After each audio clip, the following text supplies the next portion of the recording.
Hello everyone, I am Renu. Welcome to the online commerce connection. जैसा कि हमने UGC net की प्रिपरेशन का मुहिम छेड़ रखा है, उसी से रिलेटेड जो टॉपिक हमने वर्किंग कैपिटल स्टार्ट कर रखा है, उसका ही आज हम पार्ट 3 लेके आए हैं। क्या है पार्ट 3 में? वर्किंग कैपिटल की अप्रोचेस एंड उसके फैक्टर अफेक्टिंग हम यहाँ पे कवर अप करने वाले हैं। Let's start. हमारी वर्किंग कैपिटल होती क्या है, इससे रिलेटेड वीडियोस अपलोड हो चुकी हैं, तो इससे जो भी रिलेटेड आपको क्वेश्चन है या क्वेरीज है, आप वीडियोस को देख के मैं दावा करती हूँ कि आपकी वो क्वेरीज बिल्कुल दूर होने वाली हैं। क्योंकि जो चैप्टर अपलोड किया गया है वो सिर्फ चैप्टर नहीं है, वो आपके यूजीसी नेट के बीच में आने वाला वो क्रक्स है, जिससे आप अच्छे से वीडियो देख के समझ पाएंगे और अपने इस टॉपिक से रिलेटेड क्वेश्चंस आप इजीली अटेम्प्ट कर पाएंगे। Okay, let's start. Working capital की अप्रोचेस कौन कौन सी? देखो, इसकी 3 टाइप की अप्रोचेस होती हैं: conservative approach, hedging approach and आपकी एग्रेसिव अप्रोच। कंजर्वेटिव अप्रोच क्या होती है? कंजर्वेटिव अप्रोच नाम से ही समझ में आ रहा है, वो कॉन्सेप्ट जो पुराना है, मींस कहीं से भी पैसा नहीं मिल पा रहा है, जो है वहीं से पूरा करना है। ठीक है, तो कैसे करना है ये कंजर्वेटिव अप्रोच क्या होती है? It is based on old concept, जैसे मैंने अभी बताया। ठीक है, it is a conservative concept, means ऐसा कॉन्सेप्ट जो हमारे पास है वहीं से ही हमें यहाँ पे अपनी रिक्वायरमेंट को फुलफिल करना है। Entire requirement of current asset. ध्यान से सुना बेटा, हर अप्रोच में एक ही लाइन है जो आपको क्वेश्चन अटेम्प्ट करने में हेल्प करने वाली है। इस अप्रोच की जो कंजर्वेटिव अप्रोच है, इसकी ये लाइन समझिए: entire requirement of current asset should be financed through long term. Means जब भी आपके बिजनेस में वर्किंग कैपिटल से रिलेटेड कोई भी रिक्वायरमेंट आने वाली है, तो आप कहां से पूरा करेंगे मैडम? उसको हम लॉन्ग टर्म एसेट से पूरा करेंगे। कहां से पूरा करेंगे? लॉन्ग टर्म एसेट से हम पूरे करने वाले हैं। मैडम, क्या ये हर टाइम पॉसिबल है? क्योंकि लॉन्ग टर्म एसेट से पूरा हम वर्किंग कैपिटल को कैसे करेंगे मैडम? क्या उनको हम सेल करेंगे? यस बेटा, जब हमें वर्किंग कैपिटल की रिक्वायरमेंट होगी तो हम कैसे भी करके जो हमने फिक्स्ड एसेट, जो हमारी लॉन्ग टर्म एसेट्स है, जो हमारी फिक्स्ड कैपिटल, जो हमारी एसेट्स में इन्वेस्टेड है, उससे रिलेटेड अगर कोई फंड बनाए हुए हैं, जैसे डेप्रिसिएशन फंड हो जाता है आपका, taxation for provision for taxation हो जाता है, तो ऐसे से फंड आपके लॉन्ग टर्म में आते हैं जिनसे आप वर्किंग कैपिटल की रिक्वायरमेंट को पूरा कर सकते हैं। बट जब आप कंजर्वेटिव अप्रोच लेते हैं तो आपको इंटायर रिक्वायरमेंट को फुलफिल करना है लॉन्ग टर्म से। बट अगर शॉर्ट टर्म से आप करना चाहते हैं, short term only used in emergency. Clear? ध्यान से सुनना बेटा, कंजर्वेटिव अप्रोच में क्या बोला गया है? वैसे तो आप सारी वर्किंग कैपिटल की रिक्वायरमेंट को पूरा करेंगे लॉन्ग टर्म से हमेशा। बट अगर आपको कोई इमरजेंसी आ जाती है, आपको शॉर्ट टर्म के लिए वो कैपिटल रिक्वायरमेंट है, अगर आपके पास ऐसी इमरजेंसी आ गई है कि आपके पास इतना टाइम नहीं है कि आप लॉन्ग टर्म एसेट से वर्किंग कैपिटल को फुलफिल कर पाए, उसकी रिक्वायरमेंट को फुलफिल कर पाए, तो आप जो शॉर्ट टर्म एसेट्स है, जो हमारी शॉर्ट टर्म एसेट है, वो इमरजेंसी में यूज की जाएगी। क्लियर? ओके, फिर आते हैं हमारी अग्रेसिव अप्रोच पे। अग्रेसिव अप्रोच से पहले मैं आपको बता दूं, जो कंजर्वेटिव अप्रोच है, कंजर्वेटिव अप्रोच में इसको कैसे बनाया गया है, कैसे काम करता है मैडम? इसमें होती है फिक्स्ड एसेट। क्या होती है? Fixed asset. अभी बताया लॉन्ग टर्म एसेट्स कौन सी? फिक्स्ड एसेट, प्लस उसमें परमानेंट वर्किंग कैपिटल होगी। परमानेंट वर्किंग कैपिटल कहां होती है? देखो मैडम, परमानेंट वर्किंग कैपिटल तो आपकी वो कैपिटल होती है जो आपको हमेशा सेम अमाउंट में, सेम टाइम पे यूज करनी है, वो तो आपको अपने बिजनेस के लिए चाहिए ही चाहिए। ओके, एक तो यहाँ पे फिक्स्ड एसेट होगी एंड आपकी परमानेंट कैपिटल होगी, और जो वेरिएबल प्रोपोर्शन है, जो आपकी वेरिएबल कैपिटल है, उसका कुछ ही प्रोपोर्शन आप कंजर्वेटिव अप्रोच में लेते हैं। क्वेश्चन आ गया, मान लीजिए कि कंजर्वेटिव अप्रोच में क्या आपकी वेरिएबल वर्किंग कैपिटल का कुछ पोर्शन कवर अप किया जाता है? यस, डेफिनेटली किया जाता है, क्योंकि हम यहाँ फिक्स्ड कैपिटल प्लस साथ में working capital, permanent working capital and साथ में वेरिएबल वर्किंग कैपिटल का कुछ पोर्शन तो लेते ही लेते हैं आपकी कंजर्वेटिव अप्रोच में। इसीलिए ये अप्रोच वो वेरी वेरी इंपॉर्टेंट है। क्लियर? ओके मैडम, और क्या है इस अप्रोच में? इस अप्रोच में क्या होता है जी, क्योंकि देखो लॉन्ग टर्म एसेट्स यहाँ पे यूज की जा रही है तो कॉस्ट भी हाई होगी। ठीक है, कॉस्ट क्या होगी? हाई होगी। हाई कॉस्ट होगी तो जीरो रिस्क होगा, जीरो रिस्क होगा जहां पे, वहां पे प्रॉफिट भी कम होगा, क्योंकि हमें सारी रिक्वायरमेंट अपने बिजनेस के अंदर से ही करनी है, तो हमें अपनी वर्किंग कैपिटल की रिक्वायरमेंट के लिए किसी और के ऊपर डिपेंड होने की जरूरत नहीं है, तो यहाँ पे रिस्क भी कम हो जाता है। डिले की हमें यहाँ फाइनेंस, यहाँ पे इन्वेस्टेड मनी कब मिलेगी, ये टाइम ड्यूरेशन का गैप भी यहाँ पे खत्म हो जाता है। तो इट मीन्स यहाँ पे आपको हाई कॉस्ट पड़ती है बट उसके साथ साथ रिस्क भी कम पड़ जाता है, और रिस्क कम होने के साथ साथ आपका प्रॉफिट भी यहाँ पे कम हो जाता है, क्योंकि हमारा एक मेन कॉन्सेप्ट है जहां पे आपकी रिस्क की पॉसिबिलिटी ज्यादा होती है, वहां पे आपके प्रॉफिटेबिलिटी भी ऑटोमेटिकली वहां पे इंक्रीज हो जाती है। ओके, देन एग्रेसिव अप्रोच पे आते हैं। मैडम एग्रेसिव अप्रोच में क्या है? देखो एग्रेसिव अप्रोच में क्या है, permanent working capital. Permanent working capital means जो वर्किंग कैपिटल, मान लीजिए आपको हर महीने अपने जो आपके एम्प्लॉइज उनको सैलरी देनी है, अपनी मशीन की प्रॉपर टाइम पे मेंटेनेंस करानी है, ऐसी वर्किंग कैपिटल जो आपको हमेशा नीड पड़ने वाली है। Permanent working capital plus temporary working capital. Temporary means मान लीजिए कोई मशीन खराब हो गई है, उसका कोई पार्ट, छोटा सा पार्ट खराब हो गया, ऑब्सोलीट हो गया है, आपको उस पार्ट को चेंज कराना, तो वो टेम्परेरी, हमेशा तो ऐसा नहीं होगा, मेंटेनेंस हमेशा चलेगी बट आपकी मशीन बार बार खराब होने वाली नहीं है। ठीक है, तो temporary working capital and permanent working capital approach aggressive approach में आए जाते हैं। क्या आ जाते हैं? Permanent plus temporary working capital को यहाँ पे इंक्लूड किया जाता है। And permanent and temporary working capital की रिक्वायरमेंट को कहां से पूरा किया जाता है मैडम? शॉर्ट टर्म फाइनेंस से। कहां से? शॉर्ट टर्म है जो हमारे शॉर्ट टर्म ऑफ फाइनेंस, वहां से हमारी एग्रेसिव अप्रोच डिपेंड करती है। Clear? Aggressive approach only work on short-term finance because of it requirement permanent and temporary working capital. Okay, clear? Then आते हैं madam hedging approach. What is hedging approach? Hedging approach क्या होती है madam? इसमें देखो क्या होता है, यहाँ पे आपका कंजर्वेटिव एंड आपकी एग्रेसिव कैपिटल को एंड आपकी एग्रेसिव अप्रोच को ज्वाइंट किया गया है। अगर हेजिंग अप्रोच में कहते हैं कि अगर आपकी परमानेंट कैपिटल रिक्वायरमेंट है, ये मींस आपकी फिक्स्ड वर्किंग कैपिटल की रिक्वायरमेंट है, तो वो आपकी लॉन्ग टर्म से हमेशा पूरी की जाएगी। कहां से? Permanent and fixed working capital long term means, fix means long. Okay, long term assets कौन सी होती है मैडम? फिक्स्ड होती हैं। फिक्स्ड के लिए कौन सी कैपिटल यूज होते हैं मैडम? फिक्स्ड वर्किंग कैपिटल या फिर working capital, permanent working capital यहाँ पे यूज होते हैं। Okay, clear? मैडम फिर क्या है, जो वेरिएबल और टेम्परेरी वर्किंग कैपिटल है कहां पे पड़ेगी मैडम? उसकी रिक्वायरमेंट कहां से पूरी होगी? वहां से होगी आपकी शॉर्ट टर्म फाइनेंस से। Variable and temporary working capital वो होती है जो हमें कभी कभी करनी पड़ जाती है, कभी ज्यादा हो जाती है, कभी कम, मीन्स कभी उसकी जरूरत आपको नहीं भी हो सकती, तो वेरिएबल है। ठीक है, ये वेरिएबल का चार्ट है, ऐसे हो गया, ऐसे हो गया, मान लीजिए ज्यादा हो गया, फिर स्टेट हो गया, फिर ऐसे हो गया। ठीक है, ओके, ये आपकी वेरिएबल और टेम्परेरी वर्किंग कैपिटल है जो आपकी वर्किंग कैपिटल की नीड को शॉर्ट टर्म फाइनेंस से यहाँ पे पूरा करने वाली है। Okay, clear? ये हमारे अप्रोचेस है जो हमने पढ़ी है, conservative approach, aggressive approach and hedging approach. जो आपकी हेजिंग अप्रोच है वो आपकी कंजर्वेटिव एंड एग्रेसिव अप्रोच का एक कॉम्बिनेशन है। ओके, चलिए इसके फैक्टर्स हम कर लेते हैं।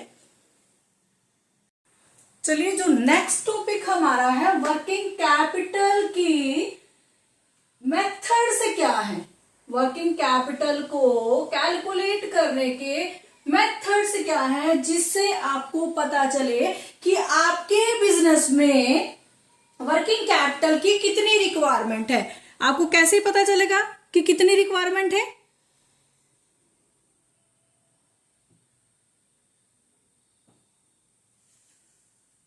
इसको कैलकुलेट करने के बहुत सारे मेथड यहाँ पे दिए गए हैं। मींस एस्टिमेट और forecast of working capital first आपका मेथड है परसेंटेज ऑफ सेल मेथड। देखो नाम से ही समझ में आ रहा है, परसेंटेज ऑफ सेल मेथड। जितनी मेरी सेल होती है, जितनी मेरी सेल होती है उसी के रिगार्डिंग ही मुझे यहाँ पे वर्किंग कैपिटल की रिक्वायरमेंट होती है। मैडम कैसे?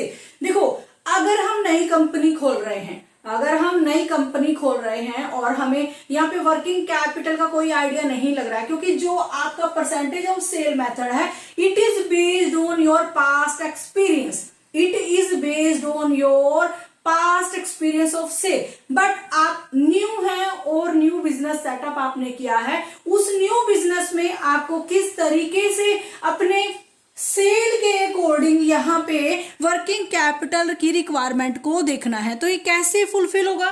मैडम इसको करने के लिए आपको क्या करना होगा कि आपको एक मिनिमम वर्किंग कैपिटल से यहाँ पे स्टार्ट करना होगा, एंड जो आपके अदर कंपटीटर्स हैं उनसे कुछ आइडिया लेके कि जब एक बिजनेस स्टार्टअप किया जाता है तो कितने लेवल से किया जाता है। वो हो गया आपके जो 2-3 फैक्टर्स हैं जो आपकी वर्किंग कैपिटल की रिक्वायरमेंट को फुलफिल करने के लिए हेल्प करते हैं। पहला आपका खुद का एक्सपीरियंस कि हाँ ठीक है मैं नया बिजनेस लगा रहा हूं, जैसे जैसे मुझे रिक्वायरमेंट होगी उसी के अकॉर्डिंग यहाँ पे मैं वर्किंग कैपिटल को अरेंज करता जाऊंगा। एंड आपका दूसरा जो आपके कंपटीटर्स हैं, जो मार्केट में जो ट्रेंड चला हुआ है उस ट्रेंड के अकॉर्डिंग आपको कितने वर्किंग कैपिटल की यहाँ पे नीड होने वाली है, ये भी आपका यहाँ पे आप इसको फुलफिल कर पाएंगे। तो परसेंटेज ऑफ सेल मेथड में क्या होता है? Directly related to sale. नाम से समझ में आ रहा है, percentage of sale method means directly related to sale value, directly related to sale value. Madam sale value कौन सी आएगी? तो पिछले साल आपने जो सेल करी है, अब आप इस साल वही वाली सेल तो नहीं करने वाले, आप चाहेंगे कि इसमें 10%, 20%, 30% आप इंक्रीमेंट करना चाहेंगे। मीन्स जो प्रोडक्ट आपने लास्ट टाइम मैन्युफैक्चर किया था अब उससे ज्यादा आप यहाँ पे मैन्युफैक्चर करने वाले हैं, क्योंकि अब आप अपनी सेल के लेवल को बढ़ाने वाले हैं, अपने प्रोडक्शन के लेवल को बढ़ाने वाले हैं, अपने मार्केट प्लेस को बढ़ाने वाले हैं। तो जैसे आप यहाँ पे हर चीज को बढ़ावा देने के लिए सोच रहे हैं तो उसी के हिसाब से आपको यहाँ पे वर्किंग कैपिटल की रिक्वायरमेंट भी बढ़ जाती है। ठीक है, तो परसेंटेज ऑफ सेल मेथड कहता है कि जो आपकी वर्किंग कैपिटल की रिक्वायरमेंट है वो आपके सेल वैल्यू के अकॉर्डिंग ही चेंज होती है on the basis of past experience. Okay clear? Okay दूसरा मेथड है regression analysis method. Madam regression analysis method समझ में आ रहा है नाम से, क्योंकि हम स्टैटिस्टिक्स में हम ऐसे मेथड्स पढ़ते हैं। रिग्रेशन में एक इंडिपेंडेंट वेरिएबल होता है, डिपेंडेंट वेरिएबल होता है। ठीक है, तो रिग्रेशन एनालिसिस मेथड एक स्टैटिस्टिकल टेक्निक है आपकी एस्टिमेट करने की और प्रेडिक्ट करने की कि आपको कितनी वर्किंग कैपिटल चाहिए। कैसे पता चलेगा? The unknown value of dependent variable, unknown value of dependent variable. Madam unknown value कौन सी हो गई? कैसे जानेंगे? Unknown value of dependent variable from known value of independent variable. Unknown value of dependent variable and आपकी known value of independent variable. जहां पे आपका अननोन है वहां पे डिपेंडेंट वेरिएबल है, जहां पे आपका नॉन वैल्यू है, ठीक है, नॉन वैल्यू वहां पे आपका इंडिपेंडेंट वेरिएबल है। और ये एक तरीके से मेजर करता है टू वेरिएबल्स को, जिससे आप वर्किंग कैपिटल की रिक्वायरमेंट को इजिली यहाँ पे एस्टिमेट कर पाते हैं। तो एक स्टैटिस्टिकल मेथड है, स्टैटिस्टिकल मेथड में एक टेक्निक है, जो टेक्निक क्या बोलती है कि अगर आपको पता करना है कि आपको अपने बिजनेस में कितनी वर्किंग कैपिटल की रिक्वायरमेंट है, तो उसका एक मेथड मैं आपको देता हूं। क्या मेथड दिया? Unknown value of dependent variable. कैसे निकालेंगे इसको? From non value of dependent variables के थ्रू हम इसको निकालेंगे। और इस मेथड में क्या करते हैं, आप रिलेशनशिप बताते हैं, रिलेशनशिप को यहाँ पे एस्टिमेट करते हैं टू और मोर वेरिएबल के साथ। टू और मोर वेरिएबल कौन से हुए? यहाँ पे मैडम सेल हो गया, वर्किंग कैपिटल हो गया, यहाँ बहुत सारे ऐसे आपके फैक्टर्स मिल जाएंगे, वेरिएबल्स मिल जाएंगे, जिनके बिहाफ पर आप रिग्रेशन एनालिसिस मेथड से वर्किंग कैपिटल की रिक्वायरमेंट को इजीली निकाल पाएंगे। ओके मैडम क्या बोलता है? ये कहता है कि अगर आपको अपनी सेल का तो पता है ना, आपको अपनी सेल का पता है, लेकिन सेल का आपको पता है, उस सेल के बिहाफ पे आप वर्किंग कैपिटल कैसे निकालेंगे। कहते उसके लिए तो मैंने यहाँ पे मेथड दिया हुआ है, ठीक है, उसके लिए मैंने आपको ये मेथड दिया हुआ है। इस मेथड के फॉर्म में आप ओरिजिनल यूनिट ऑफ डाटा को यूज करके वर्किंग कैपिटल की रिक्वायरमेंट को इजिली निकाल सकते हैं। क्या है उसका मेथड, मतलब रिग्रेशन वैल्यू निकालनी है आपको y की, ठीक है, a plus beta x, a plus beta x, ये इसका फॉर्मूला दिया हुआ है regression analysis method working capital को कैलकुलेट करने का। एक्स क्या है मैडम, यहाँ पे सेल्स है, ठीक है, एक्स क्या है, इंडिपेंडेंट वेरिएबल, यहाँ पे बात हुई थी, यहाँ पे इंडिपेंडेंट वेरिएबल, यहाँ पे क्या है, सेल्स है, और वर्किंग कैपिटल लेवल यहाँ पे y दिया हुआ है, ठीक है, मींस इंडिपेंडेंट से आप वर्किंग कैपिटल को कैसे कैलकुलेट करने यही आपको बताना है। और a यहाँ पे जो है इंटरसेप्ट है, intercept of least square line with a vertical access, ठीक है, और जो बीटा यहाँ पे दिया हुआ है आपके फॉर्मूला में, ठीक है, ये है स्लोप ऑफ द लाइन, ठीक है, जैसे जैसे आपकी सेल बढ़ती है वैसे वैसे आपकी वर्किंग कैपिटल की रिक्वायरमेंट भी बढ़ती रहती है, ठीक है, तो स्लोप ऑफ लाइन भी उसी तरीके से आपका यहाँ पे चेंज होता रहता है। ओके क्लियर, चलिए नेक्स्ट मेथड हम करते हैं। अब थर्ड मेथड हमारा है वर्किंग कैपिटल को फोरकास्ट करने का, that is cash forecasting method. नाम से समझ में आ रहा है, कैश फोरकास्टिंग मींस आपको वर्किंग कैपिटल की रिक्वायरमेंट किसके बेस पे पता चलेगी, आपको अपनी कैश रिसिप्ट और कैश पेमेंट के बिहाफ पे आपको पता चलेगी। अगर आपका कैश रिसिप्ट ज्यादा है, मींस आपने एक बैलेंस शीट बनाई है, वहां पे आपका कैश रिसिप्ट ज्यादा है, कहीं से आपको ज्यादा रिसिप्ट मिलने वाली है एंड पेमेंट कम है, इट मींस अगर आपको ज्यादा रिसिप्ट मिलने वाली है तो आपको वहां पे वर्किंग कैपिटल की नीड कम होगी, ठीक है। अगर आपकी पेमेंट ज्यादा है, मींस आपको ज्यादा पे आउट करना है, किसी के पेंडिंग ड्यूज है वो कल क्लियर करने हैं, तो उसके लिए आपको वर्किंग कैपिटल की रिक्वायरमेंट ज्यादा पड़ेगी, ठीक है। तो इट मींस आपकी cash receipt and cash disbursement के बिहाफ पे ही आपको अपनी वर्किंग कैपिटल की रिक्वायरमेंट का पता चल जाता है in the near future, in the about future. Okay, cash future में मुझे कितनी वर्किंग कैपिटल की नीड है कैसे पता चली, कैश फोरकास्टिंग मेथड से आपकी total cash receipt and total cash payment के बिहाफ पर ही आपको यहाँ पे वर्किंग कैपिटल की नीड का पता चल जाता है। ये एक तरीके से आपका कैश बजट मेथड है। जैसे कैश बजट में सब रिसिप्ट को आप एक साइड लिख देते हैं एंड आपको और पेमेंट को आप एक साइड लिख देते हैं, जो बैलेंस आता है, ठीक है, वहां पे आप कैश बजट बनाते हैं। तो ये एक तरीके से कैश बजट की तरह ही है। अगर आपकी कैश रिसिप्ट ज्यादा है पेमेंट से, मैं बार बार बोल रही हूँ, अगर आपकी कैश रिसिप्ट पेमेंट से ज्यादा है, इट मींस आपको वर्किंग कैपिटल की रिक्वायरमेंट कम है, क्योंकि आप ऑलरेडी आपके पास कैश वर्किंग कैपिटल के रूप में, कैश के रूप में आ रहा है, ठीक है, करंट एसेट के फॉर्म में आ रहा है। लेकिन अगर आपका करंट, अगर आपकी यहाँ पे कैश पेमेंट ज्यादा है, कैश डिस्पर्समेंट ज्यादा है, तो इट मींस आपकी करंट एसेट वहां पे कम होने वाली है, तो आपको वहां पे वर्किंग कैपिटल की नीड ज्यादा होने वाली है। Okay clear. Then fourth method आपका है operating cycle method. Madam operating cycle method में क्या होता है, देखो ऑपरेशन जो जब हमने चैप्टर को स्टार्ट किया था तो एक कॉन्सेप्ट बताया था आपको, वर्किंग कैपिटल की एक प्रोसेस बताई थी, क्यों आपको वर्किंग कैपिटल की रिक्वायरमेंट होती है। मैडम जब आप कोई प्रोडक्ट लगाते हैं, किसी प्रोडक्ट को बनाने के लिए आपको रॉ मटेरियल चाहिए, मींस वहीं से स्टार्ट हो गया आपका वर्किंग कैपिटल की नीड। जब आप रॉ मटेरियल लेके आए, रॉ मटेरियल से आपने कुछ मैन्युफैक्चर किया, कुछ प्रोड्यूस किया, तब तक किया, सारी प्रोसेस को तब तक कंप्लीट किया जब तक वह आपका फिनिश्ड गुड्स ना बन जाए, about to sell, means raw material को कन्वर्ट करके आपने फिनिश्ड गुड्स रेडी किया है और वो फिनिश्ड गुड्स अब मार्केट में सेल होने के लिए जा रहा है। जितना लंबा आपका यहाँ पे ऑपरेटिंग साइकिल होगा, उतना ही आपको यहाँ पे वर्किंग कैपिटल की नीड ज्यादा पड़ने वाली है। तो इसका एक पर्टिकुलर मेथड क्या है मैडम, क्यों ज्यादा पड़ने वाली है, देखो आपने, आपके पास जो कैश था, जो मनी थी, आपने रॉ मटेरियल खरीदने में लगा ली, अब आपको मनी की जरूरत है। अभी जब तक आपको सेल से, मीन जब आपका फिनिश गुड्स मार्केट में सेल होगा, वहां से आपको दोबारा से कैश रिसिप्ट होगा, यहां तक आपको वेट करना पड़ेगा। रॉ मटेरियल से सेल तक आपको वेट करना पड़ेगा। ये ड्यूरेशन जितना लंबा होगा उतना ही आपको यहाँ पे वर्किंग कैपिटल की नीड ज्यादा पड़ने वाली है। इसका एक पर्टिकुलर मेथड दिया हुआ है कैलकुलेट करने का, estimated cost of goods sold.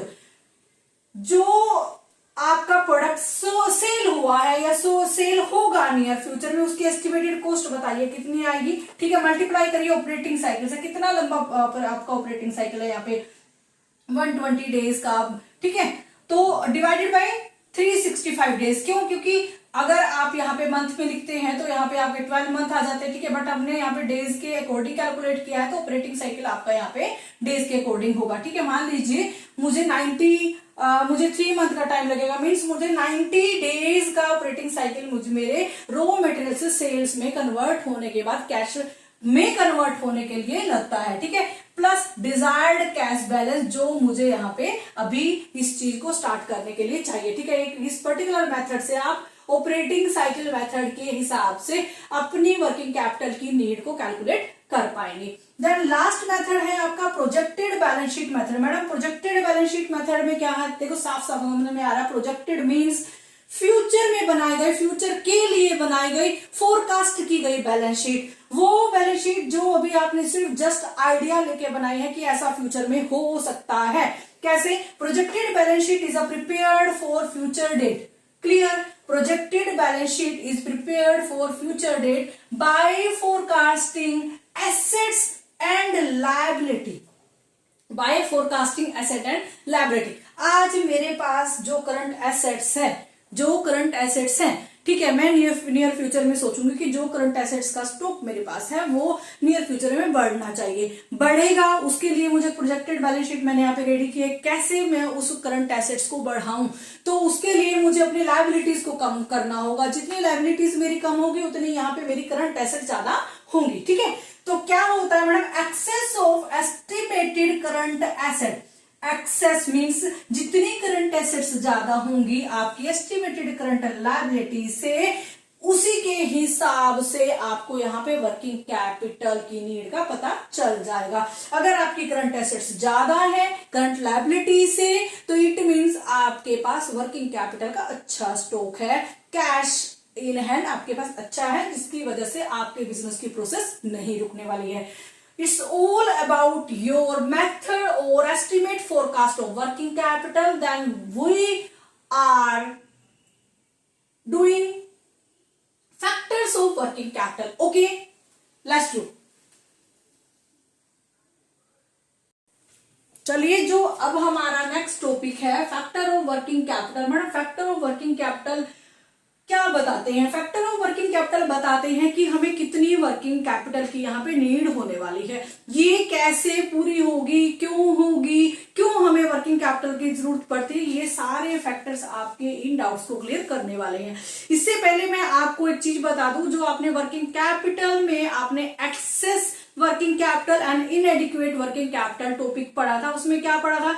Access working capital हमारे पास अगर होती है, मीन ज्यादा वर्किंग कैपिटल भी हमारे बिजनेस के लिए नुकसानदायक है, क्योंकि उसकी वजह से हम अपने जो रिसोर्सेस हैं उनको प्रॉपर यूटिलाइज नहीं कर पाते हैं। ठीक है, और अगर हमारे पास इनएडिक्वेट वर्किंग कैपिटल है तो इट मीन्स जो फ्यूचर अपॉर्चुनिटीज है, जो हमारी बिजनेस को अपलिफ्ट करने वाली है, जो हमारी मार्केट प्लेस को बढ़ाने वाली अपॉर्चुनिटीज है, उनको हम यहाँ पे ग्रैब नहीं कर पाएंगे बिकॉज ऑफ इनएडिक्वेट कैपिटल। चलिए फैक्टर्स पढ़ते हैं। फर्स्ट फैक्टर है साइज, नेचर ऑफ बिजनेस। आपके बिजनेस का नेचर क्या है, मीन्स किस टाइप के प्रोडक्ट आप यहाँ पे बनाते हैं। अगर आप ऐसे प्रोडक्ट बनाते हैं जिस प्रोडक्ट को बनाने के लिए लॉन्ग टाइम आपका लगता है, ठीक है, तो इट मीन्स आपको ज्यादा वर्किंग कैपिटल की यहाँ पे नीड पड़ने वाली है। साइज ऑफ बिजनेस यूनिट, आपके बिजनेस का साइज कैसा है। अगर आपके बिजनेस का साइज स्मॉल है मींस तो आपको कम वर्किंग कैपिटल से आपका यहाँ पे काम चल जाता है, क्योंकि आपको यहाँ पे जो करंट एसेट्स है, जो आप हाईली लिक्विड करंट एसेट्स आपने यहाँ पे रखी हुई हैं, वो आपके स्मॉल बिजनेस को स्मूथली चलाने के लिए इनफ है। ओके, अगर आपके बिजनेस का साइज लार्ज है, अगर आप लार्ज यूनिट है आपका बिजनेस, तो इट मीन्स आपको यहाँ पे वर्किंग कैपिटल टाइम पे उसको रिक्वायरमेंट रहेगी ही रहेगी। देन सीजनल वेरिएशन, आप किस टाइप के यहाँ पे प्रोडक्ट बनाते हैं। अगर आप यहाँ पे सीजनल प्रोडक्ट बनाते हैं, मान लीजिए कि मैं यहाँ पे क्लोथ बनाती हूँ, ठीक है, मैं क्लोथ बनाती हूँ, समर क्लोथ भी एंड गारमेंट्स में मैं यहाँ पे डील करती हूँ। गर्मियों के टाइम में मैं समर का यहाँ पे सामान बनाती हूँ, कपड़े बनाती हूँ, एंड सर्दियों में विंटर्स में वुलन क्लोथ्स बनाती हूँ। अभी मैंने क्या किया कि गर्मियों से पहले ही, मीन्स आज यहाँ पे सर्दियां खत्म हुई हैं और अभी गर्मियां स्टार्ट होने वाली हैं, तो मैंने क्या किया कि मैंने अगली सर्दियों के लिए, अगली विंटर सीजन के लिए पहले से स्टॉक को मैंने यहाँ पे होल्ड करके रख लिया। तो उसकी वजह से क्या हो गया, मेरी जो कैपिटल है, जो मेरी वर्किंग कैपिटल है, वो ब्लॉक हो गई है। ठीक है, आपका जैसा आपके बिजनेस की सीजनल वेरिएशंस होती हैं उसके अकॉर्डिंग आपकी यहाँ पे वर्किंग कैपिटल भी डिसाइड होती है। Then time consumed in manufacture, किस जो प्रोडक्ट आप बनाते हैं उसको मैन्युफैक्चर करने में, प्रोड्यूस करने में कितना टाइम लगता है। अगर वो ज्यादा लेंथी प्रोसेस है तो इट मीन्स यहाँ पे आपको ज्यादा वर्किंग कैपिटल को यहाँ पे ब्लॉक करके रखना पड़ेगा। Then turnover of circulating capital means यहाँ पे आपकी जो यहाँ पे वर्किंग कैपिटल आपने लगाई है उसका सर्कुलेटिंग कितना है, मीन्स कितने टाइम पीरियड के बाद वो आपको आज रॉ मटेरियल से, फिनिश्ड गुड से दोबारा से फिर घूम के वो कैश में कन्वर्ट होती है, कितना सर्कुलेट करती है आपकी कैपिटल, ये भी आपके वर्किंग कैपिटल का एक अहम फैक्टर है। Then credit facility from bank, अगर आपको आज वर्किंग कैपिटल की नीड है, अगर वो वर्किंग कैपिटल आपके पास इनफ है, आपके करंट एसेट्स उसको फुलफिल करने के लिए इनफ है, तो आपका काम चल जाएगा। बट अगर आपके बिजनेस के लिए वो वर्किंग कैपिटल इनफ नहीं है तो आप किससे लेंगे, क्रेडिट फैसिलिटी लेंगे, हम बैंक से लोन लेंगे, हम बैंक से एडवांस यहाँ पे ले सकते हैं।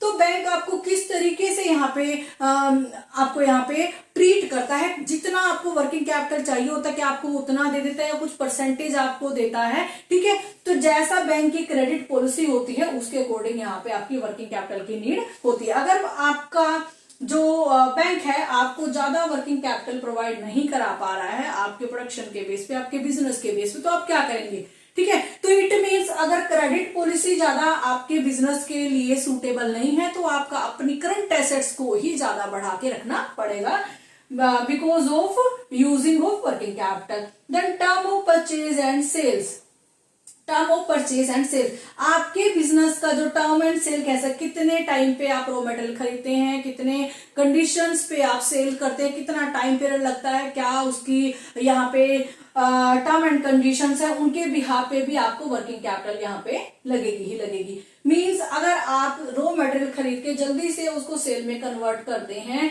और जो उससे रिलेटेड शर्तें हैं, ठीक है, जो आपके डेटर्स हैं तो और क्रेडिटर्स हैं, सब आपके यहाँ पे बिजनेस को सपोर्ट कर रहे हैं, तो आपको वर्किंग कैपिटल की यहाँ पे नीड कम पड़ने वाली है। Conversion of current asset into cash, देखो अभी ये पे प्रोसेस आ गई, जब आप करंट एसेट को मींस आप अपनी करंट एसेट को कितनी जल्दी लिक्विडेट कर सकते हैं, मींस करंट एसेट को कितनी जल्दी आप कैश इन हैंड में कन्वर्ट कर सकते हैं। अगर आपकी करंट एसेट ऐसी है कि आप बाय हैंड मींस जाते ही अगर आप मार्केट में उसको सेल करते हैं तुरंत ही आपको उससे रिस्पॉन्स में कैश में कन्वर्ट इजिली मिल जाता है, तो आपको यहाँ पे वर्किंग कैपिटल की रिक्वायरमेंट कम रहती है। देन ग्रोथ एंड एक्सपेंशन, अगर आपका बिजनेस ऐसा है कि ग्रोथ और एक्सपेंड करने के बारे में सोच रहे हैं तो आपको यहाँ वर्किंग कैपिटल का स्टॉक खुद ही ज्यादा रखना पड़ेगा। अगर आप नहीं कर पा रहे तो आपको कैसे भी उस कैपिटल को अरेंज करके रखना पड़ेगा from outsiders. Business cycle fluctuation, आपके बिजनेस का साइकिल कैसा है, जैसे आपका बिजनेस इंट्रोडक्टरी स्टेज पे है तो आपको कम कैपिटल की जरूरत पड़ती है, ग्रोथ स्टेज पे तो ज्यादा वर्किंग कैपिटल की जरूरत पड़ती है, डिक्लाइन स्टेज पे है अगर आपका बिजनेस तो आपको कम वर्किंग कैपिटल की जरूरत पड़ती है। ठीक है, अगर आपका जो बिजनेस है प्रमोटिंग लेवल पे है तो आपको ज्यादा वर्किंग कैपिटल की यहाँ पे जरूरत पड़ने वाली है। तो जैसा आपका बिजनेस साइकिल होगा, फ्लक्चुएट करेगा, आपकी वर्किंग कैपिटल की रिक्वायरमेंट भी उसी के अकॉर्डिंग यहाँ पे फ्लक्चुएट करने वाली है। ओके, देन आपका dividend policy, dividend policy means जो आपके इन्वेस्टर्स है, जो आपसे रिलेटेड पार्टीज हैं, अगर आपने उनसे कोई फंडिंग ले रखी है, कोई इन्वेस्टमेंट अपने बिजनेस में करा रखी है, तो आपको टाइम पीरियड को डिविडेंड देना पड़ेगा। अगर आप टाइम पीरियड को डिविडेंड देते हैं तो इट मीन जब डिविडेंड देने का टाइम आएगा तो आपके पास वर्किंग कैपिटल का स्टॉक ज्यादा होना चाहिए, क्योंकि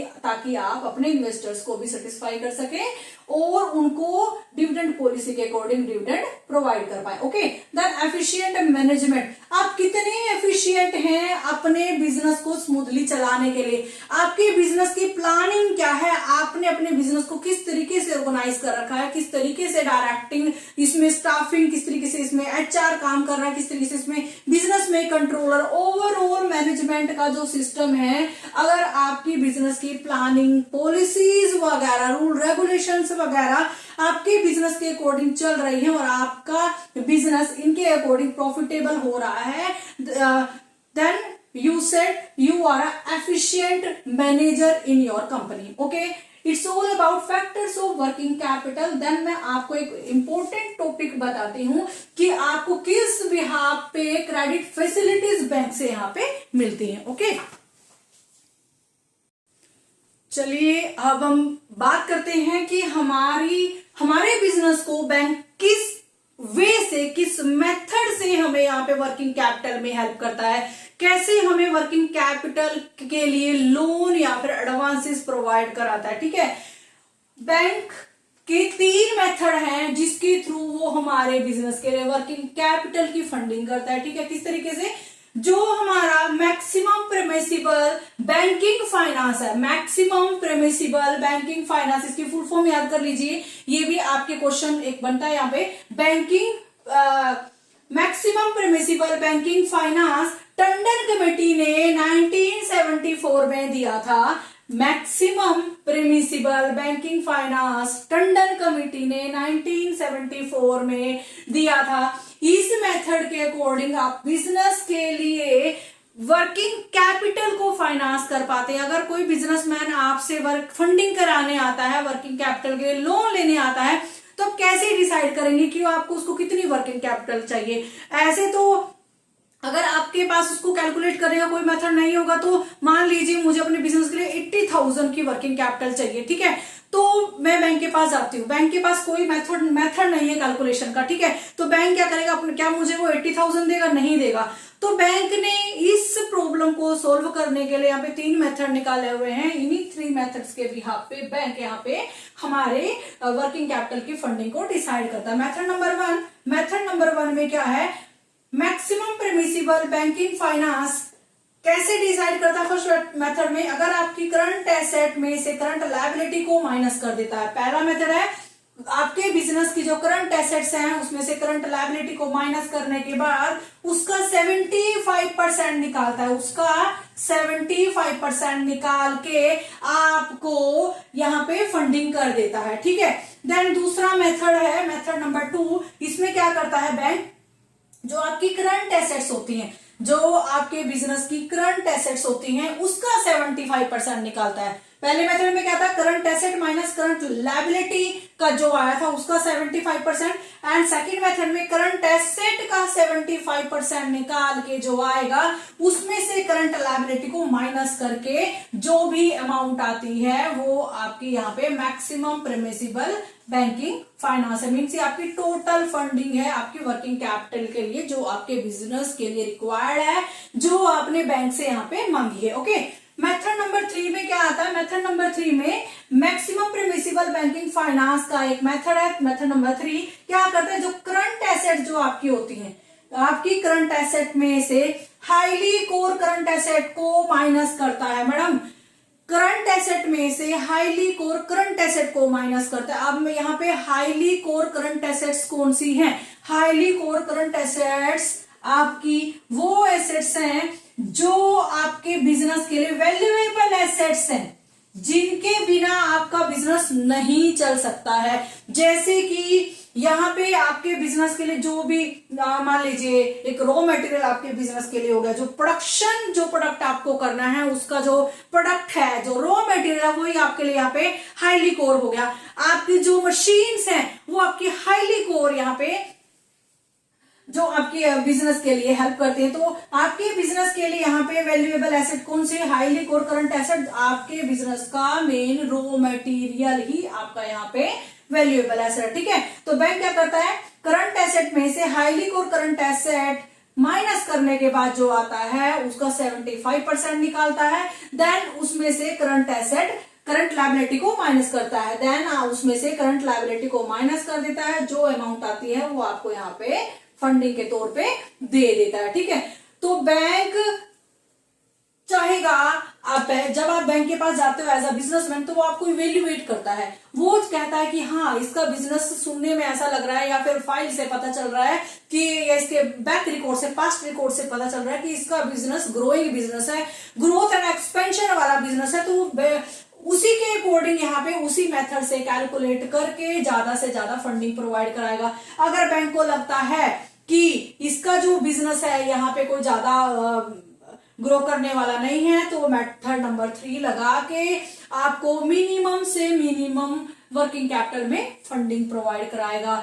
ये टॉपिक कैसा लगा एंड वीडियो कैसी लगी, प्लीज आप मुझे जरूर बताइएगा कमेंट में, और मेरे चैनल को प्लीज लाइक एंड सब्सक्राइब जरूर करिए। मुझे आप लोगों की सपोर्ट की बहुत जरूरत है, क्योंकि मुझे अपने चैनल को यहाँ पे इस तरीके से फैलाना है कि जो फ्री वीडियोस आपके यूजीसी नेट के लिए बनाई जा रही हैं, वो हर पर्सन तक यहाँ पे पहुंच जाए। Thank you so much. मेरे एफर्ट्स के लिए एक लाइक एंड सब्सक्राइब जरूर करेगा। Thank you so much.